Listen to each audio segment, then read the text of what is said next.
Diaspora FM, le journal.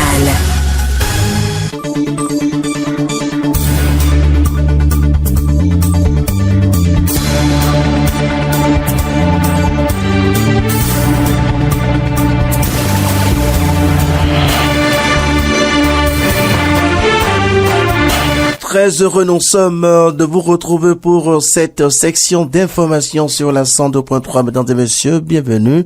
Voici le sommaire.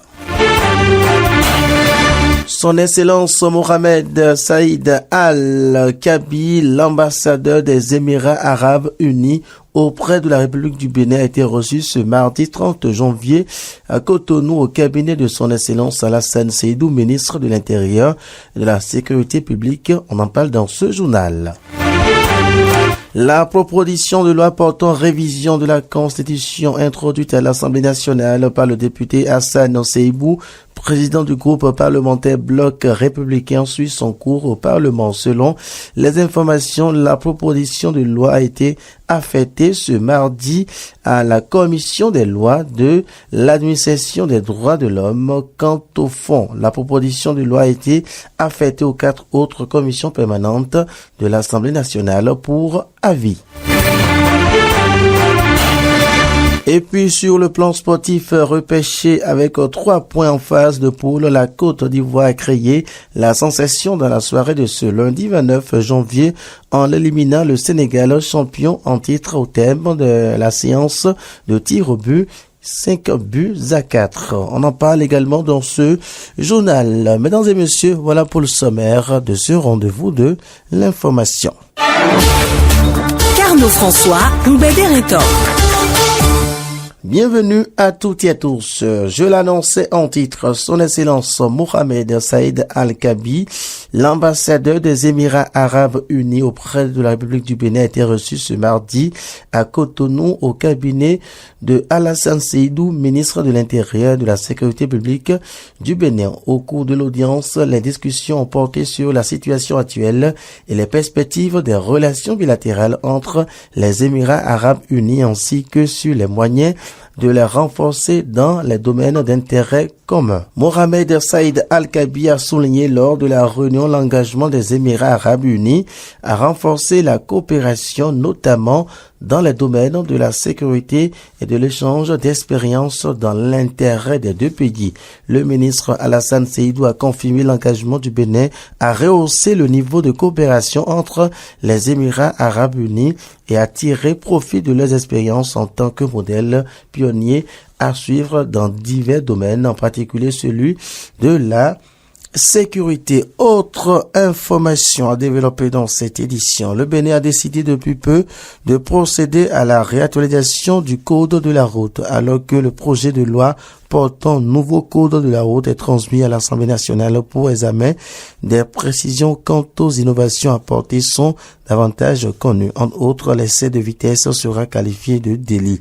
Arthur Nwendo nous en dira plus. Je vais vous expliquer que le virus principal de l'accident de la route, c'est l'excès de vitesse. Et ce virus sera bientôt éradiqué grâce notamment à un nouveau code routier qui est en cours d'examen à l'Assemblée nationale du Bénin en vue d'être adopté par les députés. Cette initiative, annoncée par le directeur général du Centre national de sécurité routière, CNSR, Aubin Adoukonou, lors d'une déclaration de presse le dimanche 21 janvier 2024, vise à renforcer la sécurité sur nos routes. Mais dans quel cas parle-t-on d'excès de vitesse? On parle d'excès de vitesse lorsque vous dépassez la vitesse normale. Il y a la vitesse inadaptée et la vitesse excessive.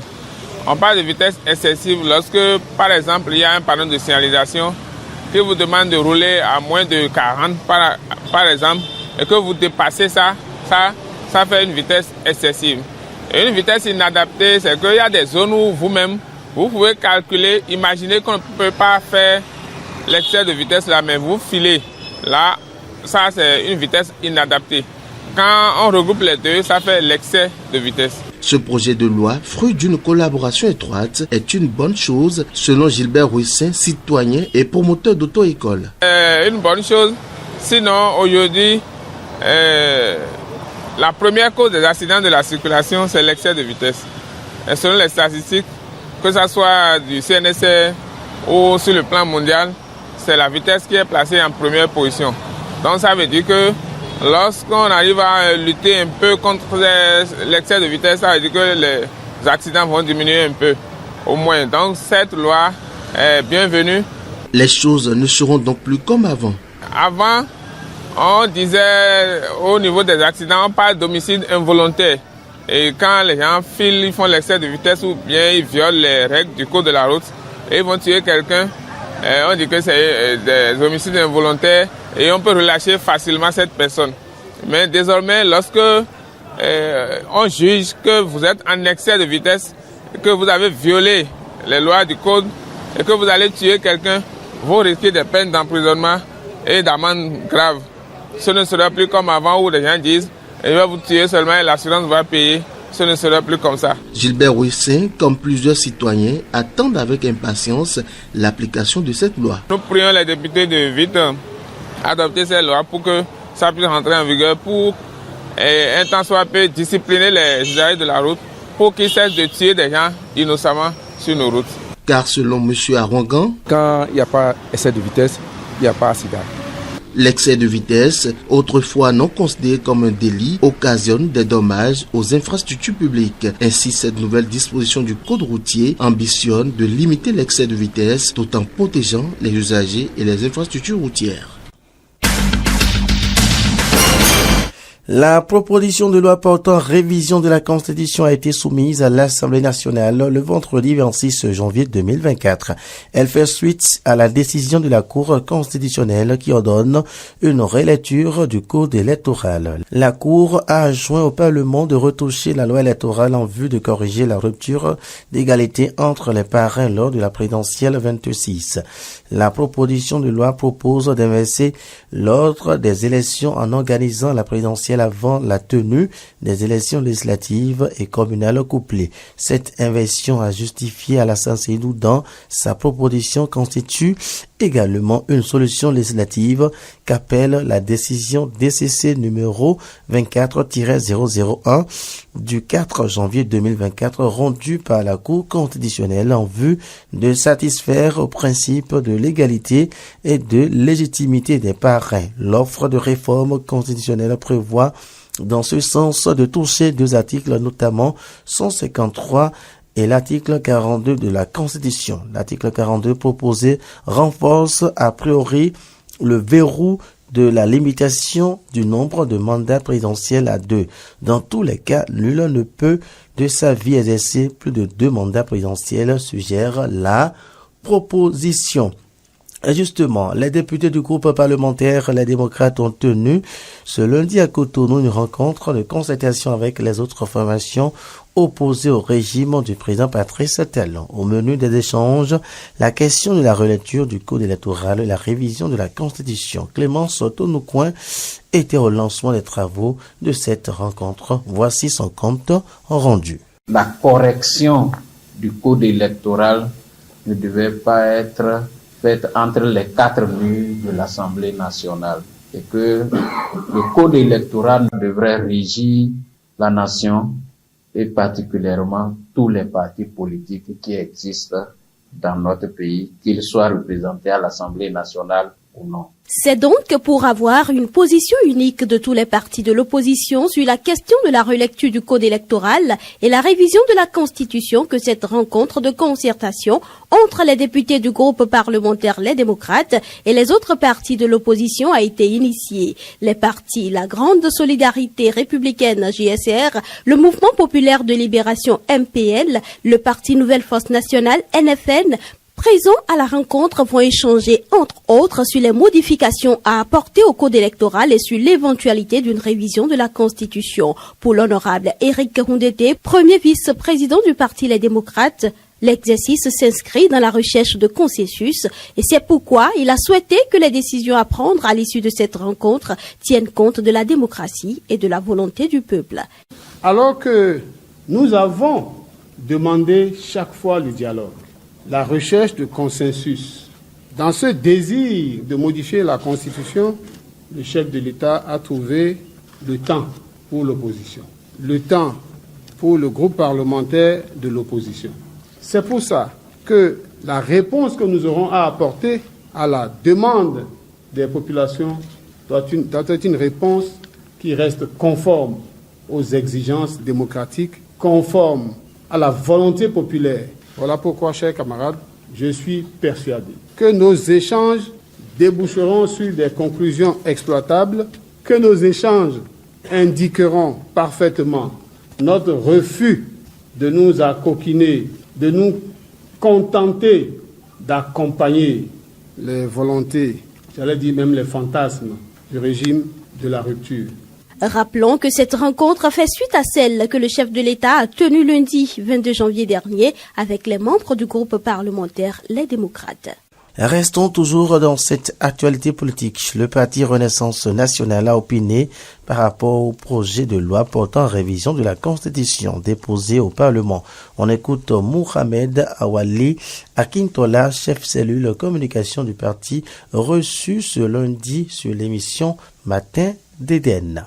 L'adhésion de la Cour constitutionnelle a parlé du principe d'égalité qui serait rompu et a bien circoncis cette question du principe d'égalité pour dire on se retrouverait dans le cas d'espèce en implémentant le calendrier tel qu'il est prévu, on se retrouverait dans une situation où des maires élus en 2020, certains d'entre eux auraient la chance de parrainer parce qu'ils n'ont pas encore été déchus de leur fonction. Tandis que leurs homologues élus au même titre que en 2020 seraient déjà déchargés de leur fonction de maire et donc ne pourraient pas parrainer. Et donc l'inverse de l'autre côté, c'est-à-dire que des maires élus en 2026 qui ont eu la chance que leur conseil communal soit installé entre le 1er février et le 5 février auraient la chance de parrainer, tandis que leurs homologues de la même classe, si vous voulez, n'ayant pas encore été installés, n'auraient pas cette chance-là. Du coup, le principe d'égalité, qui est un droit fondamental, est rompu. La décision de la Cour constitutionnelle n'a jamais parlé d'un principe d'égalité entre les maires élus en 2026 et les députés élus en 2026. La loi est claire sur le fait que ce sont les députés de la 9e législature qui parraineront les candidats à la présidentielle parce que l'installation des députés de la 10e législature se ferait donc le dimanche 8 février. Alors que les 50 jours avant le début de la campagne électorale seraient donc déjà actés au plus tard le 5 février, 112 heures avant l'installation des députés de la 10e législature. Ça c'est clair, il n'y a pas à chercher midi à 14 heures à ce niveau-là. Ce qu'on veut donc régler, c'est comment on s'arrange pour que ce soit les maires de 2020 qui parrainent ou que ce soit les maires de 2026 qui parrainent. Là, aujourd'hui, vers la fin du mandat, du deuxième mandat du président de la République, qu'on veuille retoucher une deuxième fois à la Constitution, va créer des polémiques inutiles. On va mettre de l'huile sur le feu. Nous sommes dans un contexte sociopolitique assez délétère. On sait ce que ça nous a coûté en 2019. Il y a quand même un impact social de cela qui porte atteinte à une sorte de cohésion au sein de la République. Il faut penser à cela. Nous, à Renaissance nationale, nous disons il y a 2 à 3 mécanismes tout au moins pour régler ce problème-là. Lesquels ? Comment on appelle ? Je vais juste en souffler aux deux, mais bon, nous attendons d'abord que... Une rencontre officielle, c'est ça ? Non, pas de rencontre officielle. Rencontre officielle ou pas, on n'a pas besoin de ça pour animer la vie politique. Ouais, nous attendons d'abord que la session parlementaire soit ouverte. Qu'on lise que cette proposition de loi a été inscrite officiellement à l'ordre du jour. Et Renaissance nationale va se prononcer donc aussi publiquement. Je dis déjà ce qui suit. Le seul problème que nous avons, c'est un problème d'égalité entre maire 2020, maire 2026. Nouvelle procédure judiciaire contre Donald Alexis Akakpo et Roland Zossou devant la Criette. Poursuivis pour détournement de deniers publics, les 2 prévenus ont comparu ce lundi 29 janvier dans un autre dossier d'escroquerie. Roland Zossou est accusé d'avoir escroqué un certain Tchougbé Rémy. Selon l'accusation, il aurait utilisé des manœuvres frauduleuses pour soutirer 274 millions de francs CFA à la victime. À la barre, Roland Zossou a reconnu les faits d'escroquerie, mais il a contesté le montant évoqué par l'accusation. Donald Alexis Akakpo est quant à lui poursuivi pour complicité d'escroquerie. Il est accusé d'être le complice de Roland Zossou dans ses manœuvres. À la barre, l'ex-directeur de l'OBSU a plaidé non coupable. Après l'inculpation par le juge, la Cour a confirmé le mandat de dépôt contre les deux prévenus. Elle a renvoyé le procès au 12 février 2024 pour continuation et pour convoquer la victime absente à l'audience. Un mini-magazine dans cette édition. Le prix de l'oignon est désormais en baisse dans les marchés après la pénurie liée à la fermeture des frontières avec le Niger conformément à la sentence de la Communauté économique des États de l'Afrique de l'Ouest, CEDEAO. Le produit est de plus en plus disponible sur les marchés. Suivez ce reportage de Clémence Otonoucoin au marché d'Antokpa de Cotonou. Aujourd'hui, le marché de l'oignon là, c'est oignon là, il y a beaucoup d'oignon. C'est moins cher encore. Il faut dire à les gens là de venir payer. C'est moins cher. Les grands sacs là, 30 000, 28 000. Les filets là, il y en a 10 000, il y en a 9 000. C'est comme ça y est. Il y en a où nous, même petit là, on vend ça à 6 000. Moins cher dans le marché. Maintenant, c'est le temps de l'oignon. Ça a commencé à sortir beaucoup maintenant. Les ménages n'ont donc plus de soucis à se faire pour se procurer l'oignon, cet aliment tant conseillé pour se maintenir en bonne santé. Après s'être fait désirer pendant quelques mois dans les ménages à cause de sa non-disponibilité et de la hausse de son prix, l'oignon est à nouveau disponible et à portée de tous sur les marchés du Bénin. Le recul des prix observés s'explique non pas par la réouverture des frontières du Niger, mais plutôt par la disponibilité progressive du produit en provenance de Malanville, du Nigeria ou du Niger, mais en transit par le Nigeria. C'est pour le Nigeria qui est moins cher maintenant, avec les Manaville là. Maintenant, le moins cher là, c'est pour les Ourous de Manaville. C'est pour le Bénin. C'est ça qui est moins cher maintenant. On n'a pas ouvert les frontières. Hein. Ça quitte le Nigeria. Hein. Ça va au Niger. Hein. Au Nigeria, ça quitte. Le oignon du Niger là n'a pas arrivé ici, jusqu'à présent. Parce que la frontière c'est déjà fermée. Tout ça là, c'est l'oignon du Nigeria. Si l'oignon du Niger arrive, si la frontière n'a pas fermé là, la vérité alors comme si là c'est à 20 000 à 25 000. Mali ne mange pas l'oignon, Burkina ne mange pas l'oignon. Bénin, Niger, Côte d'Ivoire, Ghana, c'est eux qui mangent l'oignon.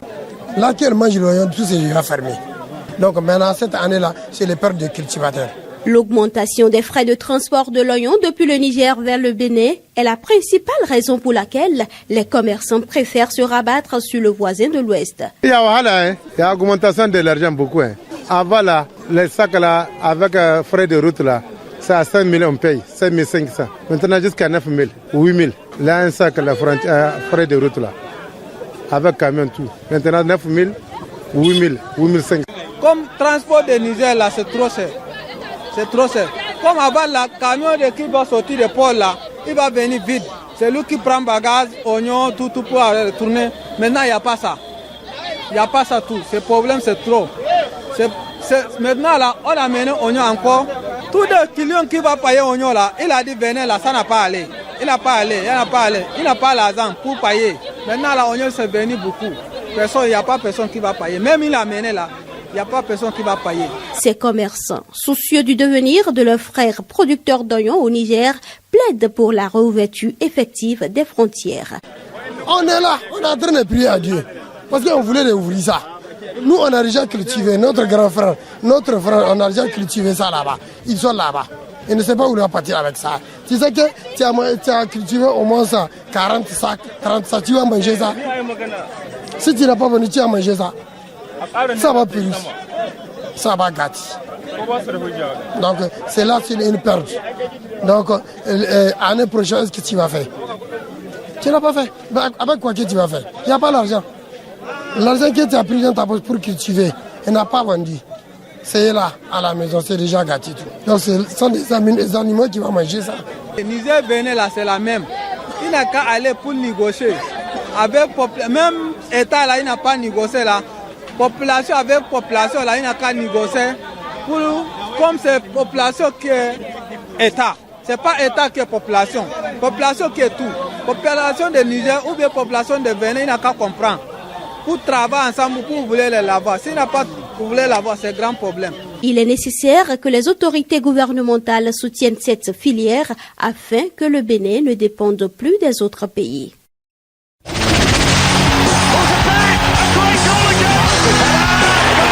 Tout le sport C'est la Côte d'Ivoire qui se qualifie pour les quarts de finale de la Coupe d'Afrique des Nations après un match très serré dans le temps réglementaire, un but partout avec le Sénégal. Les éléphants ont réussi à éliminer le tenant du titre sénégalais. Habib Diallo avait pourtant ouvert le score dès la 3e minute pour le Sénégal, profitant d'un magnifique travail de Sadio Mané et d'un bel enchaînement contrôle poitrine frappe puissante du gauche. En deuxième période, c'est finalement un penalty de Kessié à la 86e minute après une faute de Mendy sur Pépé qui a remis le compteur à 0, un but partout. En prolongation, les deux équipes n'ont pas pu se départager. Il a fallu la séance de tir au but remportée par le pays hôte de la CAN. Qualifié, la Côte d'Ivoire va défier le Mali ou le Burkina Faso en quart de finale. Ainsi prend fin cette édition. Mesdames et messieurs, merci à chacun de vous de l'avoir suivi. Alain Alou est resté à la mise en onde. Carnot François Rungwedarenton, j'étais à la présentation.